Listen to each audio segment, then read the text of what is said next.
哎呀，小平啊，你听伯南在说些什么呀？我没听清楚。老爷，你听没听清楚？我也听不清楚他在说什么呀。他今天这状况，简直跟15年前是一模一样。这究竟是怎么回事啊？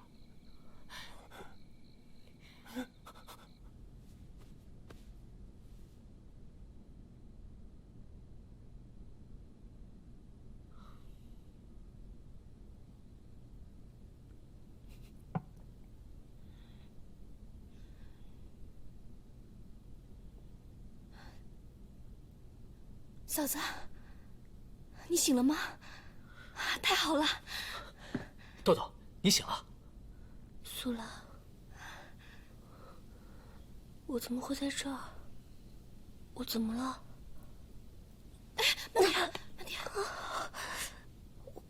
我的头怎么会这么痛啊？发生什么事情了？嫂子，你什么都不记得了吗？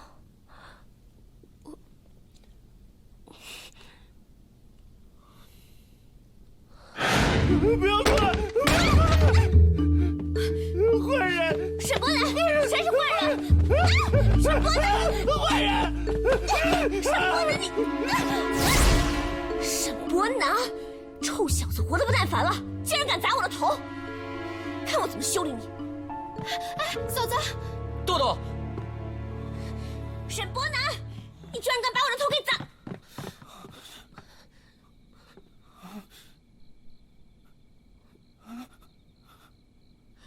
他怎么了？豆豆，沈庄主、沈夫人，大少爷的情况暂时控制住了，等他睡醒了就没事了。谢谢你了，简大夫。沈庄主，你的手我还是帮你看看吧。哦，没什么大碍，擦擦药就好了。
爹呀，你好偏心呐！到波斯经商，竟然买条皮筋只送给妹妹。哎呀，没有办法嘛，当时就只有这一条。下次我去波斯经商，一定也给你买一条。好啊。你看。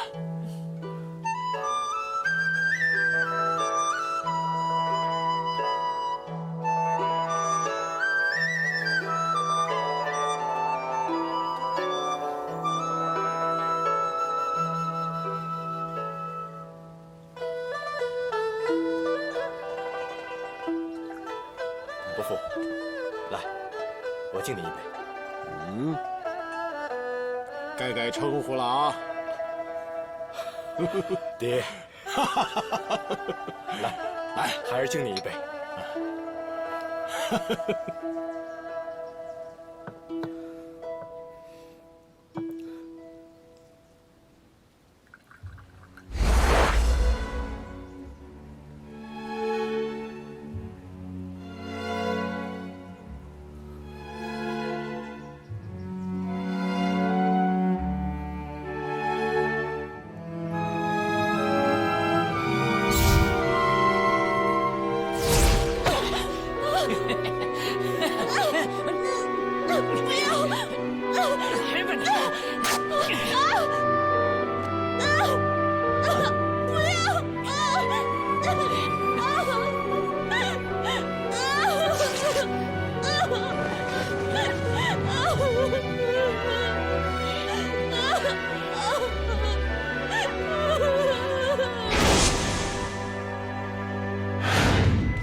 妹妹，我已经是残花败柳了，我没有脸再活下去了。你还有我，还有姐夫。妹妹，我是你姐姐，我们的一切都是你的。你忘掉所有的不幸，跟我们一起生活。我和祖光会好好照顾你的。你有你的人生，我有我的机遇。我不想因为我影响了你的人生，都是你的好意。你让我走吧！不要！不要！不要紧，我拉你上来。快点，我好害怕！你把我拉上去！快点拉我上去！快点！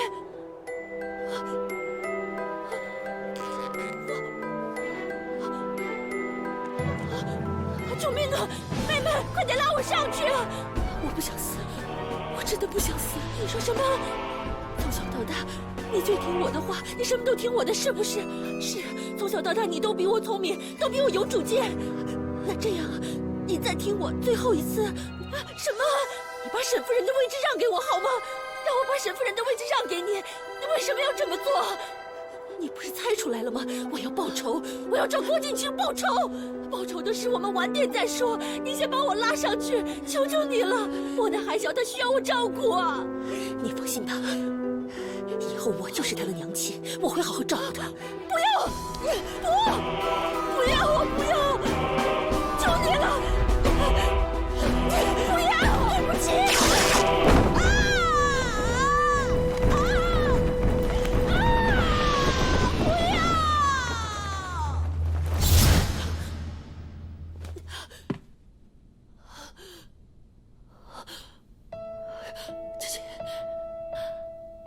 这10几年以来，我视伯南如己出，想必你都看到了。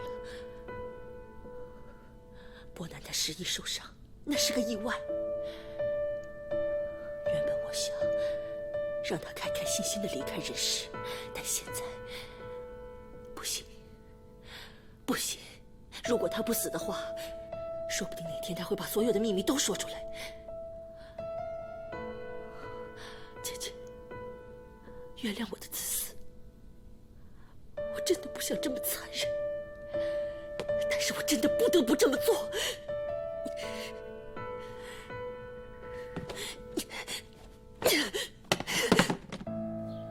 不要杀爷爷，不要杀爷爷，不要杀。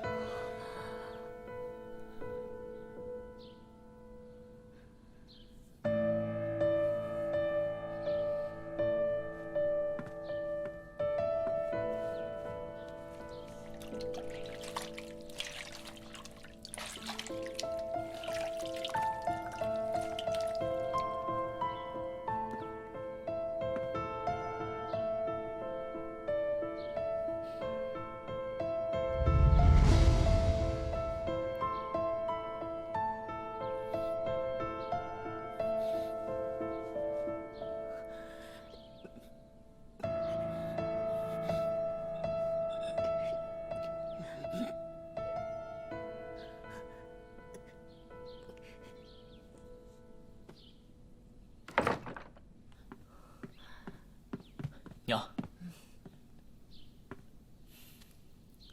娘，大哥已经没事了，您累了一宿，早点休息吧。伯刚，我对不起你大哥，见到他受苦，我心里好痛。娘，您就别再自责了。再说了，大哥受伤也不是您造成的，对吗？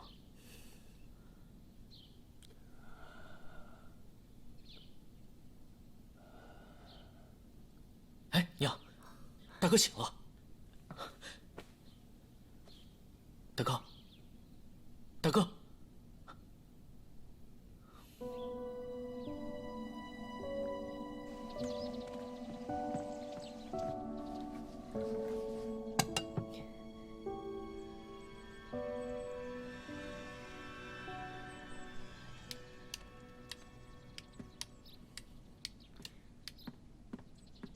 沈夫人，坐。谢夫人。不敢当，不敢当。简大夫，我找你来不为其他的事，我只是想问你，你之前说过伯南只剩1年的寿命，是不是真的？确实如此。不过什么？这一次大少爷突然发病，对他的身体伤害极大，只怕他活不到1年了。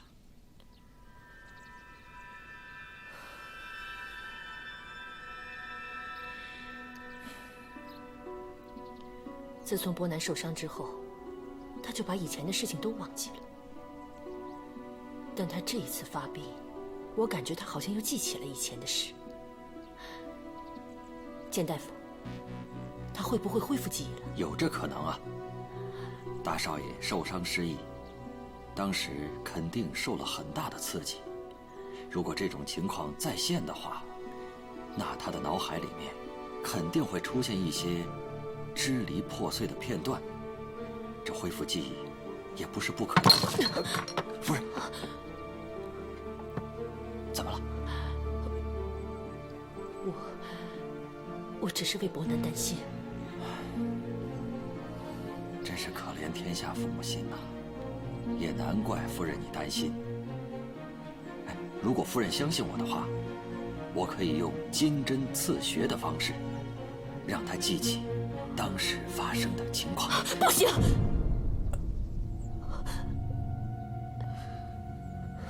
夫人，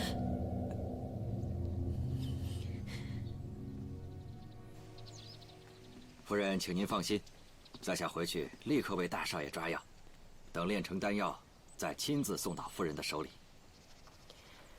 那就麻烦你了，简大夫。其实我这么做，都是为伯南着想。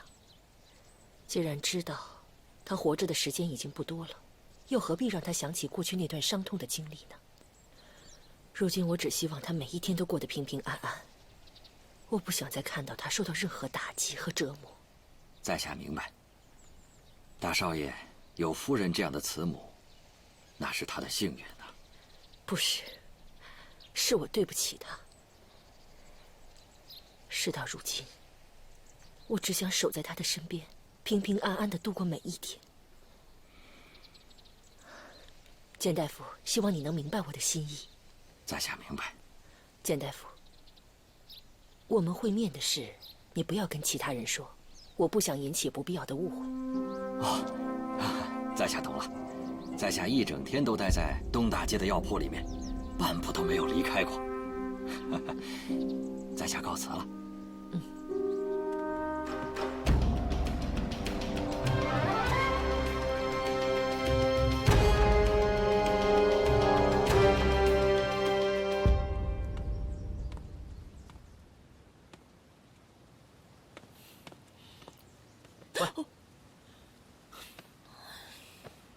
豆豆，那天是怎么回事啊？事情发生的太快了，我只记得他的脸色一下子就变得很可怕，而且嘴巴里面好像还嘟囔着“爷爷”，好像是爷爷。爷爷？没错，就是爷爷。伯刚，你们的爷爷呢？我们的爷爷是突然病发身亡的。哦，而且我大哥也是在同一天受伤失去的记忆。这么巧啊？那你说，你大哥受伤会不会跟你爷爷的死有关系啊？你又在胡说八道了。我爷爷是突然病发身亡的，大夫和仵作早就证明这一点了。听我娘说，当时只有我大哥在，估计是受到了什么惊吓，他才一不小心从楼梯上滑落的，所以才失去了记忆。这么简单啊？喂，那你还想怎样？学包青天四处查访，看看里面有没有什么冤情？哼，豆豆，不单是我大哥，他之前意外坠楼，变成现在这个样子，这是我们沈家庄的责任。所以那天我才想劝你离开沈家庄，可是没想到弄巧成拙，引出这么多事来。其实你什么？如果说你现在要离开沈家庄，我绝对不会拦你，而且我会劝我父母不要为难你。我的去留不用你操心，该走的时候我自然会走。沈家庄没有一个人能拦得住我。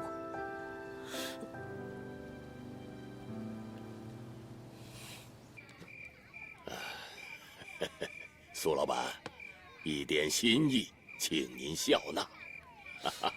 有道是无功不受禄，孙员外突如其来送在下这份大礼，不知道有何意图啊？在下听说苏老板是柳絮姑娘的义父，所以我以1000两黄金为聘，希望苏老板能同意在下和柳絮姑娘这一桩婚事。我也听说，孙员外府上妻妾成群，就算在下同意，只怕这旭儿她也不肯委屈自己，去与其他女人共侍一夫。苏老板有所不知啊，我结发妻子已经去世好多年了。虽然家中有6个侍妾，可是没有一个讨我欢心。如果柳絮姑娘能够嫁给我，我即刻把她们撵出府去，3媒6证迎娶柳絮姑娘，不让她受半点的委屈。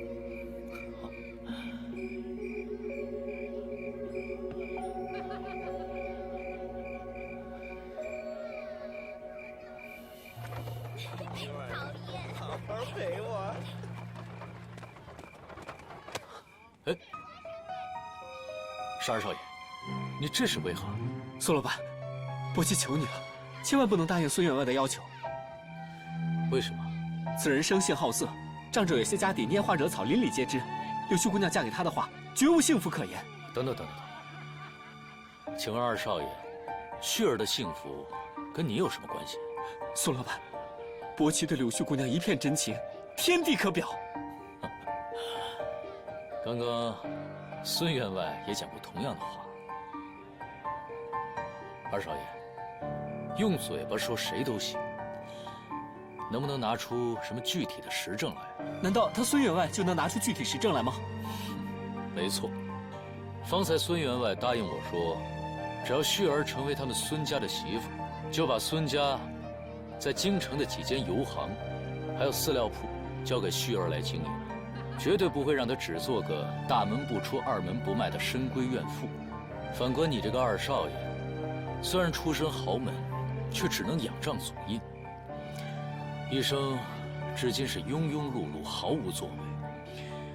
我还听说沈庄主器重那个过门不久的长媳甚于你这个次子，还要将万宝斋的钥匙交给他来管理。照这个情形来看，沈家的家业必落入长房之手，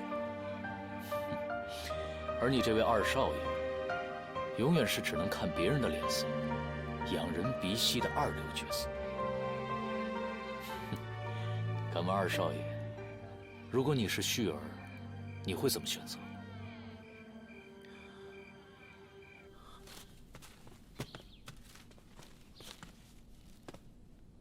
唐豆豆，啊，我娘找你。娘？娘找我什么事啊？自己去问她不就行了？什么事情？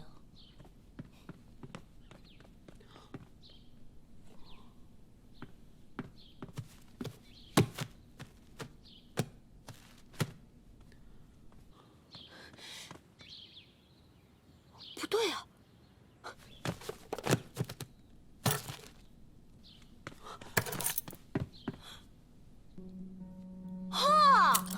沈伯奇，你算是被我逮到了啊！你居然想拿这把钥匙，好大的胆子！别胡说！我胡说？哼！你以为你做的那些卑鄙龌龊下流的事情我不知道吗？唐豆豆，你少血口喷人！我血口喷人？哼！你自己做的事情你心里最清楚。万宝斋30几件首饰和物品，是不是你偷的？你凭什么说是我偷的？就凭你想毁尸灭迹、杀人灭口，你怕事迹败露，所以和郭嬷嬷2个人串通起来，把我查清楚的账本通通都给藏起来了。你说，是不是这样？我不知道你在胡说什么。放开！你还装傻是吧？但是没关系，这些账本我告诉你，通通都记在这儿呢。大不了我重新写一份，到时候只怕你是吃不了兜着走。唐豆豆，你以为你这样我就怕你了？你想玩是吧？好，我奉陪到底，我就不信弄不死你这个丫头。走着瞧好了。哼，走着瞧就走着瞧，谁怕谁啊？跟我来。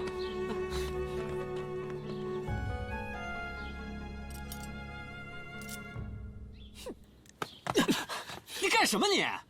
这正是我要问你的，你到底想要把大嫂怎么样？我跟她之间的事关你屁事儿？怎么不关我的事？豆豆是你的大嫂，也是我的大嫂，难道你就没有听说过长嫂如母吗？我呸！一个大街上卖豆腐的贱货也配当我妈？你敢打我？我打的就是你。他卖豆腐怎么了啊？既不偷又不抢的，靠着自己努力赚钱，总比你这个靠祖宗庇荫、自以为是了不起的二少爷要强多了吧？沈伯刚，别以为我不知道，你喜欢他，所以才处处护着他吧？没错，我是喜欢他，那是因为我不知道她是我大嫂。那现在呢？你该不会告诉我你认命了吧？你可从来不是一个安于现状的人。我认不认命，接不接受她是我的大嫂，跟你没有关系。我警告你，沈伯奇，你要是再让我看见你欺负豆豆的话，别怪我翻脸不认你这个二哥。切！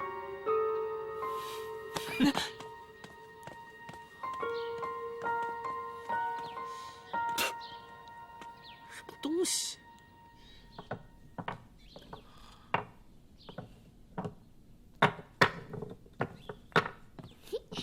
亲爱的爷，咱们喝药啦！我不喝。啊？怎么了？谁惹我最帅的爷啦？来，我不要喝，你拿开。大哥，大哥，你看这是什么？风筝。大哥，咱们到院子里放风筝去。我不去。哎，大哥，你以前不是最爱放风筝的吗？怎么现在不爱去了？我记得你以前说过，你希望像风筝一样飞得又高又远，不希望天天闷在屋里啊。那是以前，我现在就想待在家里，我不要出去。哎，大哥，你是不是哪里不舒服啊？要是不舒服的话，我去找简大夫，替你看看，这样好得快一些。我根本就不想好。啊？为什么呀？是大大说，我砸到神仙姐姐的头，所以神仙姐姐才会受伤。那神仙姐姐肯定会生伯南的气，所以伯南为了惩罚自己，要把自己关在房间里，不让我的病好。大大，报告三少爷，师爷一直问为什么少奶奶不来看他，我实在没有办法，我才说的。报告完毕。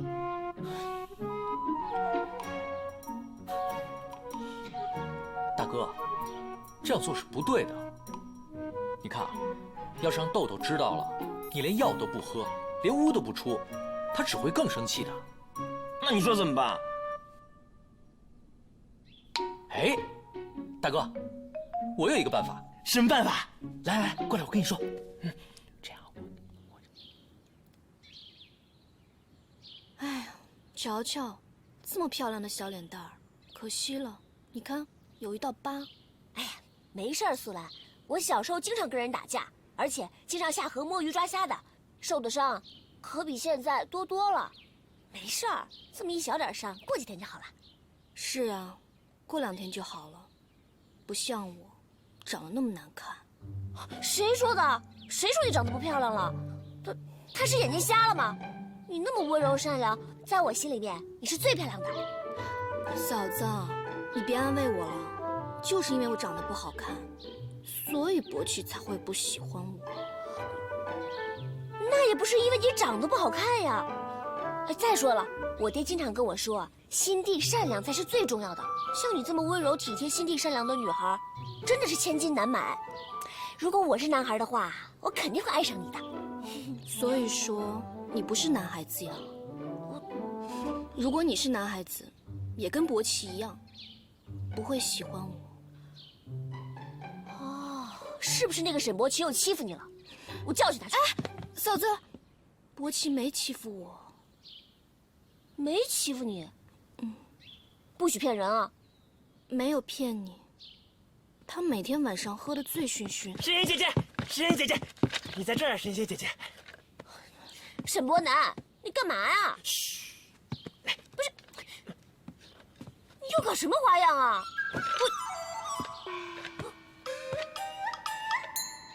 我错了。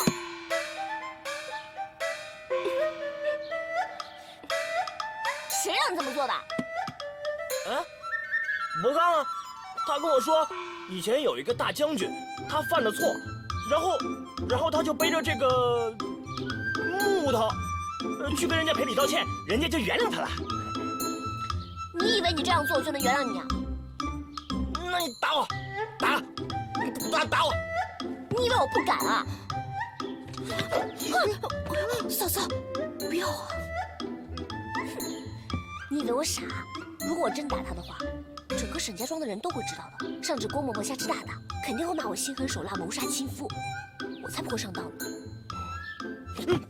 沈伯南，你居然敢拿屏风砸我的脑袋！我告诉你，这笔账我会记在心里的。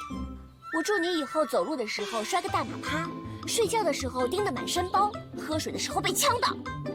还有，如果你以后再敢接近我，动我一根汗毛的话，我就让你，懂吗？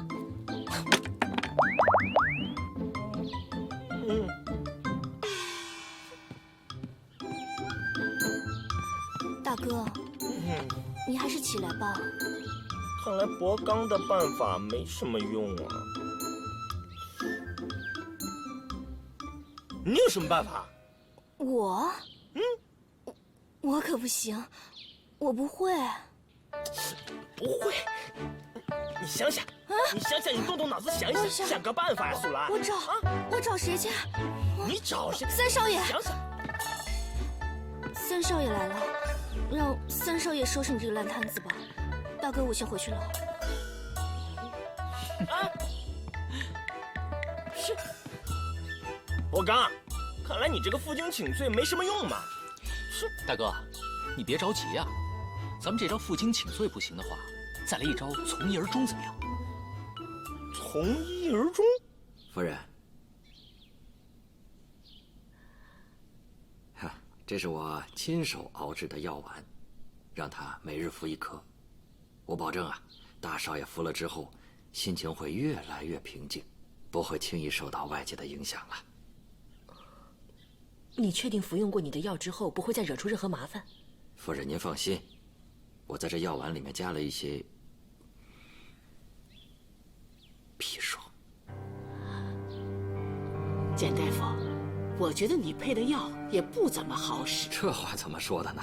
哎，你配的助孕药，素兰吃了好几副了，你看她还没有消息呢。可能二少奶奶的体质啊与众不同。哎，要不这样，我再换一个方子给她试试。好，只要你能让她怀上，你拿多少来我都让她试试。哎，好。伯南。从一而终，从一而终，伯南要对豆豆从一而终，从一而终，从一而终，从一而终，从一而终。这豆豆还真是霸道，要伯南少爷对他从一而终，连我这老太婆都不能看一眼。我就不相信，我都快进棺材了，看我一眼又怎么样呢？我猜豆豆是跟他闹着玩的，由他去。小姐，你不能老由着他呀，他更无法无天了。大少爷，你没事吧？伯南，从一而终，从一而终，从一而终，从一而终。哎，伯南少爷，小心点啊！大少爷，从一而终，从一而终。大少爷，从一而终，从一而终，从一而终，从一而终。沈伯南，你这是又在搞什么鬼啊？神仙姐姐，神仙姐姐，神仙姐姐，太好了，你来了！伯南对你做到了从一而终，伯南没有看别的女孩子，你放心吧。谁让你这么做的？博刚啊。博刚？沈博刚，你给我滚出来！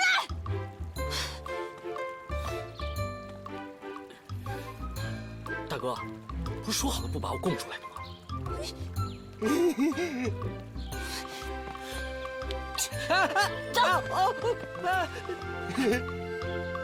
豆豆，珊珊姐姐，轻点，轻点，轻点！我不干了，不干了，不干了！我求你了，求你了！你放手！什么话你少跟我贫嘴啊！我问你，你为什么要跟伯南开这种玩笑？我哪有啊？哦，你还没有？是大哥见你一直在生他的气，想逗你开心，我才叫他负荆请罪。结果呢，这招对你来说没有效果，我只好教他从一而终了。我只是觉得，你不应该这样捉弄伯南的。我捉弄大哥啊？啊？喂，我只是不想看到你这么对待我大哥而已。我怎么对待他了？我对他不好吗？我哪里对他不好了？不是不好，只是还不够好。豆豆，我承认，我们沈家有赋予你，但是我大哥没有。他真的很在乎你，他在乎你都胜过他自己的生命。再说了，我想你在沈家庄的日子也不会太久，哪怕只有1天，我都希望留给大哥最美好的回忆。你怎么知道我很快就要离开沈家庄了？是你自己说的，你说你到时候就会离开沈家庄的。没错，时间一到，我就会离开这个地方的。哎，豆豆，你跟我解释清楚，你指的这时间一到，到底是什么时候啊？就是我跟……算了，你别问了，反正到时候你就知道了。哎呀，豆豆，你先不要问了，我有一件事情要问你。你说，这个简大夫到底靠不靠谱啊？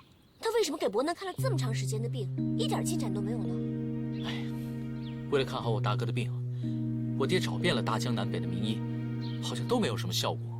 后来呢，有人推荐了简大夫，据说他们家是世代行医的，他祖父跟父亲都给皇上看过病，所以呢，我父亲才把家搬到了京城，为的就是让我大哥得到最好的治疗。可是，我怎么觉得这个简大夫有点像江湖郎中，不太靠谱呢？伯刚，我认识一个真正的神医，要不然这样，我们带伯南去看看，我觉得他一定可以治好伯南的病的。好啊，我跟你去。走走。站住！娘，伯刚，你先离开，娘有一些话要跟豆豆说。娘，有什么话我不能听的吗？我说叫你走，你听不懂吗？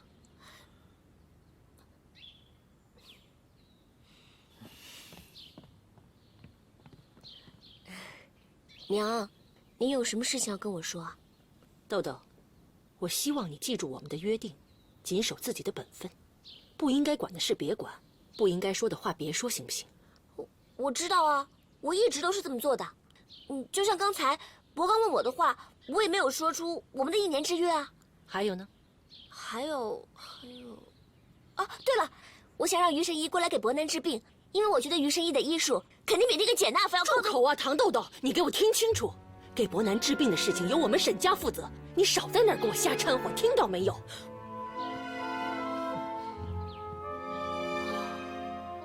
干嘛生这么大气呀？莫名其妙。小姐，其实我什么都不想听，你给我出去！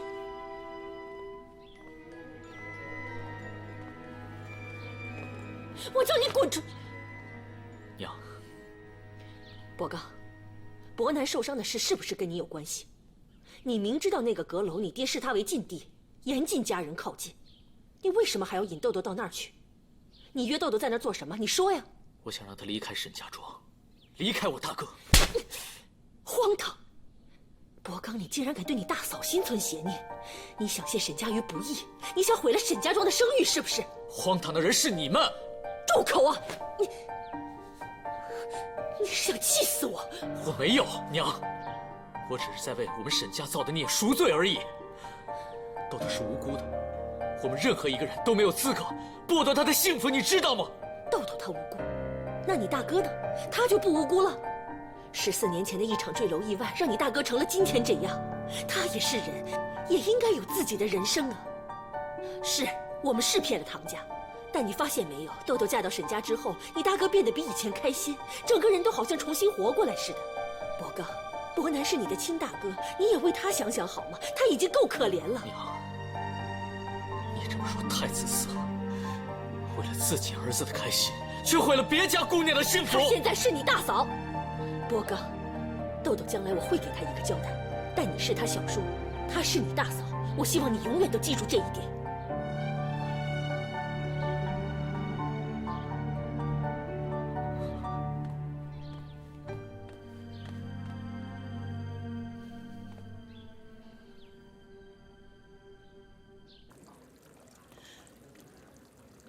你说什么？你钥匙没偷成，还差点被你大嫂给识破。我真是没想到你怎么会做出这么蠢的事情。阿图，咱们走。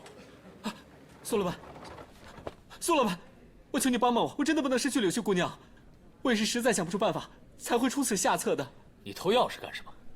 就算你偷到了钥匙，你没有经过你爹的允许，你爹会把万宝斋交给你管理吗？你做事这么鲁莽，不计后果，雪儿跟着你会有什么前途啊？苏老板，我知道错了，你教教我该怎么做，我全听你的，只要你别把柳絮嫁给孙员外就行。苏老板，我求求你了。起来吧。不，你不答应我，我就不起来。我看你对旭儿一片痴心，我就帮你一把。谢谢，谢谢苏老板。二少爷，照理说我是外人，我不该插手沈家庄的事情。但是，当我看到旭儿她虽然答应了孙员外的婚事，可她心里一点都不开心。她想的人是你呀。问世间情为何物，我怎么忍心看她独自流泪，一天天的消瘦呢？苏老板，只要能跟柳絮姑娘永结白首，苏老板的大恩大德，伯妻永生难忘。哎，这以后的事情以后再说。二少爷，你如果想出人头地，必须谋定而后动，一步步来。我已经帮你想好对策了。这第一招，是《孙子兵法》36计的第1计，瞒天过海。瞒天过海？不错，此计的目的是要湮灭罪证，让唐豆豆的指控落空。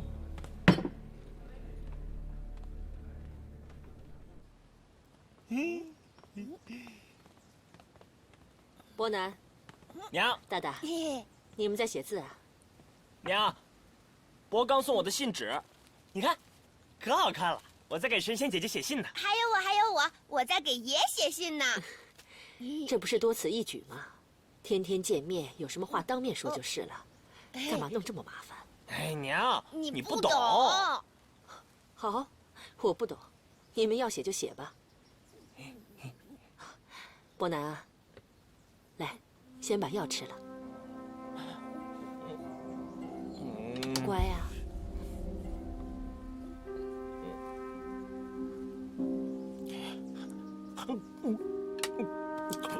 爷，好苦啊！啊，把这蜜饯吃了。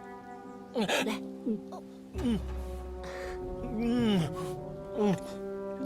这个好吃。娘，那么好吃的山楂，你给大大也吃一点吧。哦，大大，你不是说要减肥吗？哦，对啊。爷，我最近在减肥呢，就不吃了。减肥？好吧。娘，你来的正好，快来教我。对不起怎么写？好啊，我来教你。你看我写，爹，您找我什么事啊？这怎么回事啊？这2个月来，万宝斋怎么会遗失了30多件饰品和字画呢？原来是这样，贵叔，麻烦你把东西拿上来。哎，来了。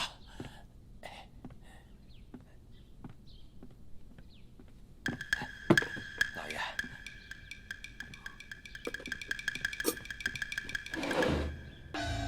这是怎么回事？啊，爹，情况是这样的，前些日子有位陕北富商进京采购，他让我把店里的玉镯首饰送到长生客栈供他挑选，所以呢，我就把这些东西给他送了过去。哦，原来是这样啊。可是不对啊，好像还少了3件东西，而且我上次分明看见你把一只翡翠镯子放进你的袖子里了。大嫂，你少冤枉人！我一个大男人要翡翠镯子干什么？那就问你自己了。反正呢，我是看得一清二楚的。我没有。好了，你们俩就别争了。爹，我是真的看见他拿了玉镯子。豆豆，我相信你看见伯奇拿了只玉镯子。爹，我真的没有。你干嘛这么急着否认呀？放在店里的东西，我们在座的每个人都有可能拿来供客人欣赏，怕就怕看完了之后，胡乱一塞，忘了塞到哪儿去了。豆豆、伯奇啊，你们俩不要为了这么点小事吵个没完啊！再仔细的找找，啊，都去忙吧。豆豆，你跟我下楼去。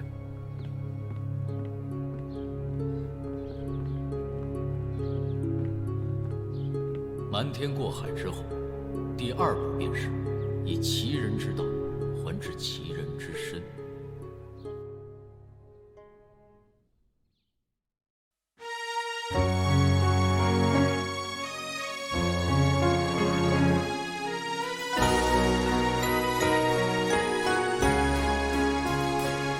擦肩而过时，不想看见你。无名指有陌生的标记，就算再坚持着，不过命运思念还有什么意义？我好想从明天开始忘记你。你的爱像流星划过后却没了踪影，可明天来临要我如何放弃？怕只怕会一天一天默默等着你。我好想从明天开始忘记你，你的爱像流星划过后却没了踪影。当明天来临之前可不可以回到昨天，不要再相遇？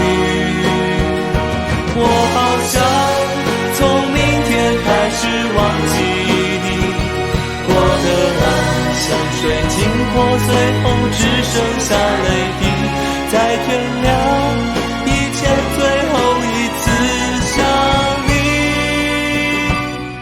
明天以后不要再相遇。